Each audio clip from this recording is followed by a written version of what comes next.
Hello friends, मैं गौरव शर्मा आप सभी का इंस्पायरिंग पर्सनालिटीज शो में स्वागत करता हूँ। दोस्तों, आज डॉक्टर सीरीज में हम डॉक्टर गोविंद गौर जो ईएनटी स्पेशलिस्ट हैं, head neck surgeon, Indore Bombay hospital में हैं, उनसे आज हम मिलेंगे। दोस्तों, डॉक्टर गोविंद गौर से हम जानेंगे कैसे ब्लैक फंगस या म्यूकोरमाइकोसिस नाम की बीमारी जो व्यक्ति कोरोना से ठीक हो रहा है या जिसे कोरोना है उन्हें बीमारी हो रही है। दोस्तों, हम जानेंगे क्या सिम्टम्स हैं इस बीमारी के और कैसे इस बीमारी से बच सकते हैं। तो आइए दोस्तों, स्वागत करते हैं डॉक्टर गोविंद गौर का। मेरा पहला क्वेश्चन है, सर ब्लैक फंगस या म्यूकोरमाइकोसिस नाम की बीमारी क्या है, क्या इसके सिम्टम्स हैं? बेसिकली जो लास्ट वेव थी उसमें काफ़ी कम पेशेंट हमको म्यूकोरमाइकोसिस देखने को मिले थे और वैसे भी कम ही पेशेंट देखने को मिलते हैं, परंतु जो सेकंड वेव है, इस सेकंड वेव में शायद हो सकता है कि कोविड संक्रमण के चलते या उसके इलाज के चलते उन मरीजों में उनकी रोग प्रतिरोधक क्षमता काफ़ी कम हुई है, जिसके कारण इस फंगल संक्रमण की रेट काफ़ी बढ़ गई है। म्यूकोरमाइकोसिस एक फंगल संक्रमण होता है, जैसे कोविड बैक्टीरियल वायरल संक्रमण होता है, बैक्टीरियल संक्रमण होता है, ऐसे ही है म्यूकोरमाइकोसिस एक म्यूकर फंगस होता है, उस फंगस के संक्रमण के कारण होता है। नॉर्मली ये जो संक्रमण है ये हमारी नोज की म्यूकोजा, आइज़ के आसपास की म्यूकोजा, इन म्यूकोजा में अधिकतर देखने को मिलता है। कभी कभी म्यूकोरमाइकोसिस के केस लंग्स में भी देखने को मिलते हैं। आजकल जो कोविड रिकवर्ड पेशेंट हैं उन पेशेंट्स में ये फंगल संक्रमण ज़्यादा ही देखने को मिल रहा है, परंतु उनमें भी उन पेशेंट्स में ज़्यादा देखने को मिल रहा है जिनमें अनकंट्रोल डायबिटीज़ किसी न किसी स्टेज पर कोविड संक्रमण के रही हो। जब अनकंट्रोल डायबिटीज़ रहती है तो अपनी रोग प्रतिरोधक क्षमता और ज़्यादा कम हो जाती है। अब अनकंट्रोल डायबिटीज़ जो है ये इसके विभिन्न कारण हो सकते हैं। हो सकता है कि कोविड खुद जो है ये ऐसा संक्रमण करा रहा है जिससे कि जो हमारे शरीर के पैंक्रियाज रहते हैं उनकी सेल्स जो हैं वो नष्ट हो जाती है। कुछ स्टडीज ऐसा भी कहती हैं कि वो डायरेक्टली उस पैंक्रियाज के ऊपर अफेक्ट करता है, तो शुगर अनकंट्रोल हो जाती है। स्टेरॉइड जो है इस कोविड संक्रमण की रोकथाम के लिए या इससे बचाव के लिए जिन मरीजों को मॉडरेट टू सीवियर कोविड संक्रमण होता है उनमें स्टेरॉइड्स देना पड़ते हैं, क्योंकि उन्हें ऑक्सीजन की ज़रूरत पड़ती है। तो जब हम ऑक्सीजन देते हैं और उसी के साथ साथ हम स्टेरॉइड्स देते हैं, तो उस स्टेरॉइड्स के देने के दौरान उनकी शुगर जो है अनकंट्रोल्ड हो जाती है। शुगर अनकंट्रोल हो जाती है, पेशेंट रोग की इम्यूनोसप्रेशन में चला जाता है और फिर उससे ये जो फंगल संक्रमण है उसके ऊपर अटैक कर देता है। तो इसके मेन दो ही तीन ही कारण हैं कि जो इम्यूनोसप्रेशन या रोग प्रतिरोधक क्षमता किसी भी स्टेज पर कोविड संक्रमण के दौरान अगर रही है तो उसमें ये फंगल इन्फेक्शन हो सकता है। सर, जो भी व्यक्ति कोरोना से ठीक हुआ है या फिर वो व्यक्ति जिसे कोरोना है, सर कैसे पता लगा है कि उसे बीमारी हो रही है? मैंने आपको भी बताया कि ये बीमारी मुख्यतः नाक, साइनस और आँख तथा दांत के आसपास ही हो रही है।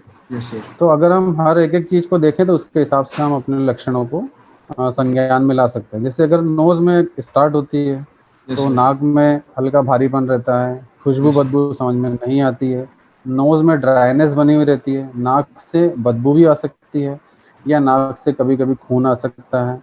नाक के और साइनस की दीवार जो रहती है उसके आसपास हल्का सुन्नपन रहता है, दर्द भी हो सकता है। अगर ये फंगल का इन्फेक्शन आँख के आसपास चला गया तो आँख के लक्षण जैसे कि आँखों से ज़्यादा आंसू आना, आँखों में लालपन होना, आँखों से धुंधला दिखाई देना, एवं हो सकता है कि कभी कभी आँख की रोशनी जो है वो भी कम होने लग जाती है। अगर ये फंगल संक्रमण हमारे दांत के जबड़े के किसी हिस्से में होता है तो दांत के किसी एक हिस्से में सुन्नपन हो जाता है, उस पूरे हिस्से में दर्द भी लगता है। Yes sir. किसी टूथ लूजनिंग स्टार्ट हो जाती है, या अगर तालू में अपन देखते हैं तो कोई छाला उसमें आ सकता है। अगर ये संक्रमण आँख से भी पिछले हिस्से में हो सकता है, दिमाग के हिस्से में अगर जाता है तो फिर यस सर। व्यक्ति के पूरे उस एक तरफ के हिस्से में, आँख के पिछले हिस्से में बहुत तेज दर्द होता है। उसका हेडेक लगातार ही बना रहता है। ये हेडेक ऐसा नहीं है कि किसी दवाई से बंद हो जाता है, ये दवाइयों से रिलीफ होता है थोड़ा, बट पूरी तरह से ख़त्म नहीं होता। तो हम ये मान सकते हैं कि उसमें एक फंगल संक्रमण इस व्यक्ति में हो सकता है। तो अगर देखा जाए तो खास करके नाक, साइनस, आँख, दांत, तालू, इन सब में अगर किसी एक तरफ कोई ऐसा लक्षण दिखाई दे जो अनयूजुअल हो तो हम और पेशेंट पोस्ट कोविड होना चाहिए या इम्यूनोसप्रेसिव पेशेंट होना चाहिए, तो हम मान सकते हैं कि इसमें कोई किसी तरह का फंगल संक्रमण हो सकता है, तो हमें उसको रूल आउट करना चाहिए। ओके सर, कैसे इस बीमारी से बच सकते हैं? देखिए, ट्रीटमेंट पार्ट अगर हम सोचें तो हमेशा ट्रीटमेंट के लिए हमको शुरुआत प्रिवेंशन से करना चाहिए। तो प्रिवेंशन अगर हम देखा जाए तो सबसे पहले मरीज को वो लक्षण पहचानना आना चाहिए। उसको ये ध्यान रखना चाहिए कि हो सकता है कोविड संक्रमण के किसी स्टेज में अगर वो इम्यूनोसप्रेशन या रोग प्रतिरोधक क्षमता कम होने वाली स्थिति में अगर पहुंचा है, तो Yes, उसे इन सब लक्षणों का ध्यान रखना चाहिए। इसके प्रिवेंटिव मेजर्स खास करके हम ये कह सकते हैं कि उससे नमी वाली जगहों पर जाने से बचना चाहिए, नाक में ड्राइनेस होने से बचाना चाहिए, नाक में कोई चोट लगे उससे बचना चाहिए। इसके अलावा नोजल हाइजीन अपने को मेंटेन रखना चाहिए। एक फ्रेश मास्क हमेशा यूज़ करना चाहिए, नया मास्क यूज़ करें, धूप में सुखाए हुए और इस टाइप से मास्क यूज़ ना करें, लगातार पुराने मास्क यूज़ ना करें। अगर नोज़ में कोई भी सिक्रेशंस आते हैं तो उसको प्रॉपर क्लीन करना चाहिए। ये सब इसकी प्रिवेंटिव मेजर्स हो गए। फिर इसके अलावा जो भी मैंने आपको लक्षण बताए हैं उन लक्षणों पर अगर आप ध्यान देंगे तो साइनस, नोज़, दांत, आँख और आँख के पिछले हिस्से, इनमें से किसी भी नई तरह की परेशानी खड़ी हो तो तुरंत अपने किसी ईएनटी डॉक्टर या किसी आई वाले डॉक्टर या किसी न्यूरोलॉजिस्ट या किसी डेंटिस्ट, इनसे आपको संपर्क करना है, तो वो आपको आगे का उपचार बताएंगे। रही जो मरीज जिनको फंगल इन्फेक्शन हो जाता है, संक्रमण हो जाता है, तो उनमें ट्रीटमेंट गाइडलाइंस कैसे होती हैं? यूजुअली ट्रीटमेंट गाइडलाइंस ऐसे होती हैं कि सबसे पहले हमको रूल आउट करना रहता है कि इसमें फंगल संक्रमण है या नहीं है। फंगल संक्रमण देखने के लिए जैसे एज ए ईएनटी स्पेशलिस्ट मैं कुछ चीज़ें एडवाइस करता हूँ पेशेंट को। सबसे पहले हम उसका एक डायग्नोस्टिक नेजल एंडोस्कोपी करके देखते हैं। उस एंडोस्कोपी में अगर हमको किसी भी तरह का कोई चेंजेस दिखाई देता है उसकी नोज़ की म्यूकोजा में या नाक की हड्डी में या नाक के पिछले हिस्से में, तो फिर हम उसको रूल आउट करते हैं। अगर हमको कोई ऐसा लीजन दिखता है जो सस्पिशियस है तो हम उसकी बायोप्सी लेते हैं और उसको हम भेजते हैं। नाक के पिछले हिस्से में अगर कोई पस दिखता है, ब्लैक कलर का पस दिखता है या येलो स्टिक पस दिखता है, तो हम उसका स्वैब लेते हैं और स्वैब स्टिक को हम भेजते हैं। तो जैसे ही हम स्वैब स्टिक या बायोप्सी को हम भेजते हैं और उसमें अगर म्यूकर कंफर्म हो जाता है, तो फिर हम आगे उसका सीटी पीएनएस कराते हैं, उसका एमआरआई पीएनएस कराते हैं, ऑर्बिट करवाते हैं एमआरआई। इसके अलावा एक आई स्पेशलिस्ट को दिखाते हैं और एक न्यूरोलॉजिस्ट को दिखाते हैं। तो ऐसे पूरा एक टीम वर्क होता है। जिस भी जहाँ पर इस फंगस इन्फेक्शन का इन्वॉल्वमेंट एमआरआई में दिखता है, हम उतने लोगों को अपनी टीम में इन्वॉल्व करते हैं। इन्वॉल्व करने के बाद फिर एक सर्जिकल प्लानिंग बनाई जाती है कि इसका हमको इतना हिस्सा निकालना है। एज ए ईएनटी सर्जन हम नोज और साइनस का जो भी डिसीज पार्ट रहता है उसको हम निकालते हैं। अगर आई में इन्वॉल्वमेंट रहता है तो किसी ऑप्थेल्मोलॉजिस्ट को इन्वॉल्व किया जाता है, ऑक्यूलोप्लास्टिक सर्जन को इन्वॉल्व किया जाता है। अगर पैलेट में इन्वॉल्व रहता है तो किसी फेशियल प्लास्टिक सर्जन को इन्वॉल्व करके हम जो भी डिसीज पार्ट है उस डिसीज पार्ट को निकालते हैं। अब डिसीज पार्ट को निकालने के बाद भी कुछ माइक्रोस्कोपिक फंगल रेमनेंट्स या माइक्रोस्कोपिक फंगल पार्ट बच सकता है, तो उस बचे हुए पार्ट को आगे बढ़ने से रोकने के लिए एंटी फंगल दवाइयाँ दी जाती हैं। इन एंटी फंगल दवाइयों में खासकर म्यूकर माइकोसिस के लिए इंजेक्शन लाइपोसोमल एम्फोटेरिसिन बी या पोसाकोनाजोल एंटी फंगल या इसावोकोनाजोल, इन तीनों में से हम कोई भी देते हैं। सबसे अच्छी ड्रग जो इनमें मानी जाती है वो एम्फोटेरिसिन बी होती है। इस एम्फोटेरिसिन बी में भी दो टाइप की दवाइयाँ होती हैं। एक सामान्य एम्फोटेरिसिन होता है, दूसरा एक लाइपोसोमल होता है। तो लाइपोसोमल जो है थोड़ा पेशेंट के लिए बेनिफिशियल होता है, उसकी किडनी पर कम इफेक्ट करता है। तो हम कोशिश करते हैं कि इसका डोज हम ज़्यादा अमाउंट में दिया जाए। ये थेरेपी काफ़ी लंबे समय चलती है। हम लगभग 2 से 3 हफ्ते इंजेक्शन थेरेपी देते हैं। उसके बाद फिर लगभग 8 से 9 हफ्ते हम उसको टैबलेट, एंटी फंगल टैबलेट्स देते हैं। और बीच बीच में जब भी पेशेंट आता है तो उसका नेजल एंडोस्कोपी किया जाता है। फिर से देखा जाता है कि कोई नया लीजन तो नहीं आ रहा है। अगर फिर से कोई नया लीजन आता है तो उसको फिर से रिपीट डिब्राइमेंट के लिए या रिपीट सर्जरी के लिए उस पेशेंट को रखा जाता है। क्योंकि अगर हम फॉलोअप नहीं करेंगे तो हम पेशेंट को बेनिफिट नहीं दे पाएंगे, इसलिए फॉलोअप होना भी बहुत ज़रूरी है। ऐसा नहीं है कि सिर्फ सर्जरी हो गई और एंटी फंगल ट्रीटमेंट ले लिया तो आप फ्री हो गए। नहीं, हो सकता है कि कोई नया लीजन आ रहा हो बट वो दिखाई नहीं देता है, ना एमआरआई में पकड़ में आता है, तो उसके लिए आपको रिपीट डिब्राइमेंट और रिपीट एंडोस्कोपी, रिपीट सर्जरी की जरूरत पड़ सकती है। सुनने में आ रहा है कि जो व्यक्ति घर में ऑक्सीजन कंसंट्रेटर यूज कर रहे हैं उन्हें बीमारी हो रही है, क्योंकि वो गलत पानी का इस्तेमाल कर रहे हैं। सर ये देखिए जो मिथ हैं ये सब अ, मैं जो लास्ट 1.5 मंथ से हम लोग जो ऑपरेट कर रहे हैं म्यूकोरमाइकोसिस के पेशेंट, हमारे पास वैरायटी ऑफ केसेस हैं। इन सब वैरायटी ऑफ केसेस में कुछ पेशेंट ऐसे भी हैं जो होम आइसोलेशन में रहे हैं, उन्होंने ऑक्सीजन लिया ही नहीं है।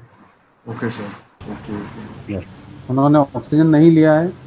दे कुछ पेशेंट ऐसे हैं जिनको हॉस्पिटलाइज हुए हैं बट हॉस्पिटलाइजेशन में भी ऑक्सीजन नहीं लिया है।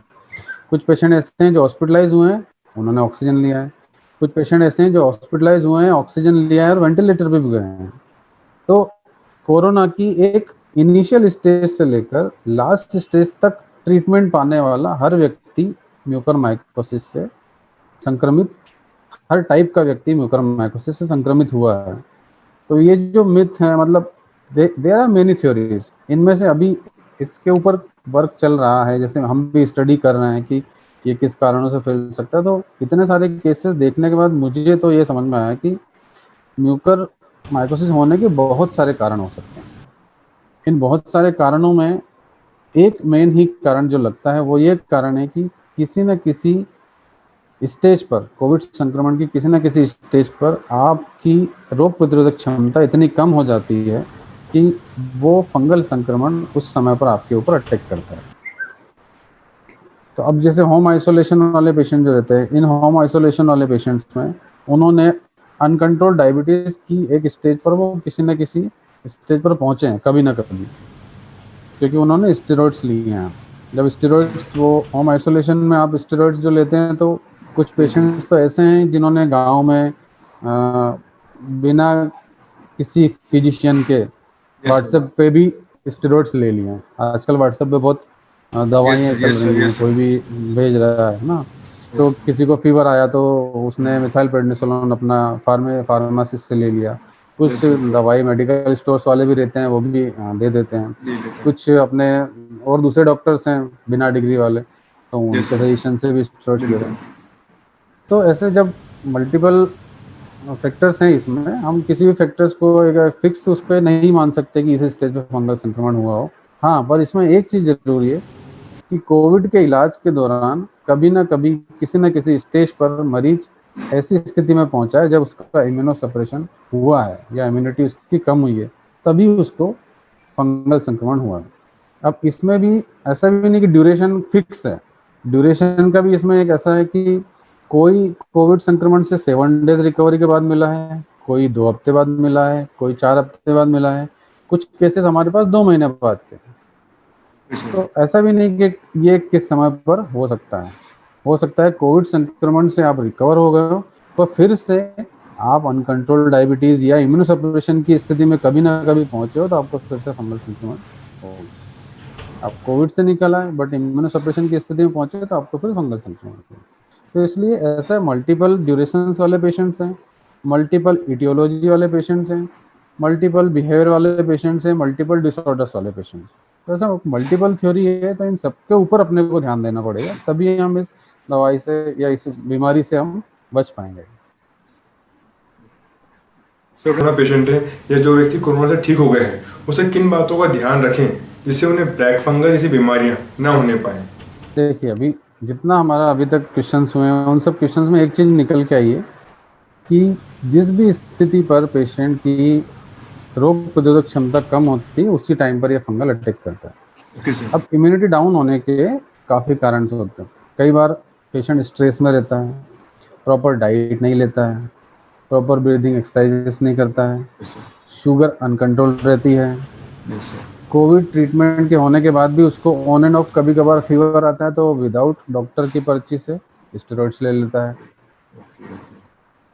तो ये सब जो चीज़ें हैं, जब भी आप स्टेरॉइड्स आप ले रहे हैं या कोई दवाइयाँ अगर ले रहे हैं, तो आपको अपना शुगर कंट्रोल देखना पड़ेगा। अगर आपका शुगर अनकंट्रोल है तो उसके लिए आपको इंसुलिन लेना पड़ेगा।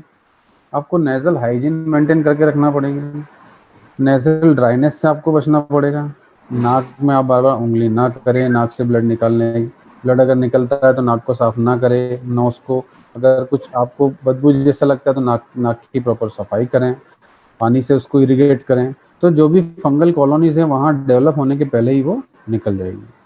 प्रॉपर अच्छी डाइट लें, स्ट्रेस ना लें, रात में अच्छी नींद लें, खुश रहें, टेंशन ना लें, इम्यूनिटी बूस्टर्स लें। इम्यूनिटी जो भी चीज़ें हमारी बढ़ाती हैं वो सब हमको योगासन प्राणायाम करें, आराम से ब्रीदिंग एक्सरसाइजेस करें, शुगर कंट्रोल में रखें। शुगर अगर अनकंट्रोल है तो इंसुलिन लें। तो इन सब चीज़ों से पोस्ट कोविड इरा में या पोस्ट कोविड जो पेशेंट्स हैं वो पेशेंट इस फंगल इन्फेक्शन से बच सकते हैं। और इसके अलावा अगर कोई भी ऐसा सिम्टम जो मैंने आपको बताया, नोज, साइनस, आई, डेंटल या न्यूरोलॉजिकली कोई ऐसा लक्षण अगर दिखाई देता है तो अर्ली कंसल्ट करना है किसी ईएनटी फिजिशियन से, किसी ऑप्थेल्मोलॉजिस्ट से, न्यूरोलॉजिस्ट से या जनरल फिजिशियन से। तो आप इस चीज़ से बच सकते हैं। तो थैंक्स सर, आप शो में आए। सर आपने बहुत यूजफुल इन्फॉर्मेशन शेयर की है। ब्लैक फंगस आज आप सब देख रहे हैं कैसे कोरोना पेशेंट और जो व्यक्ति कोरोना से ठीक हो रहे हैं उन्हें बीमारी हो रही है। इस इंटरव्यू के बाद काफ़ी वो जान सकेंगे कैसे वो ब्लैक फंगस से बच सकते हैं, क्योंकि ब्लैक फंगस का भी इलाज पॉसिबल है। थैंक्स सर, आप शो में आए। तो आपने बहुत यूजफुल इन्फॉर्मेशन शेयर की है। Thank you so much sir. Thank you very much.